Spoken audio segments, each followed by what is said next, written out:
1947年台北发生228事件了后，迄当时伫家己的头人，就伫3月初2这天，为着这个捍卫主权，正式组成武装队伍反抗权威政府。为着要让在地少年人会当了解到家己3·2事件的精神，家己市有独立册店选伫这天放送翻送中的纪录片。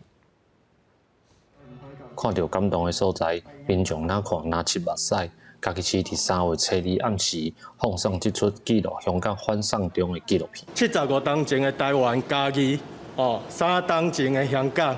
即摆的 Ukraine， 大家拢共款，都是为着守护家己的文化、语言、生活、国家。因为我觉得他的议题记录的就是内容很特殊，然后想要来看一下。为着要让民众体会家己地区伫228事件迄当时发生3·2事件的背景，家己市的独立册店做伙合作，包场放电影，表达迄当阵人民对威权政府的反抗。了解到反送中运动这进前的2·8事件的3·2事件的情形哈。以前你们去年轻人要了解2·8，还是通过书本，那现在不用啊，看这个电影就看得很清楚。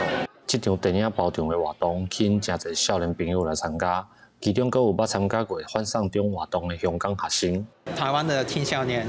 你们看见在这么距离台湾这么近的一个地方，曾经发生过这件事，你们更加要珍惜你们现在那个自由。明明是一样的年纪，但是在生活却是完全不同的生命的光景。我觉得让他们多了解，这是很好的一件事情。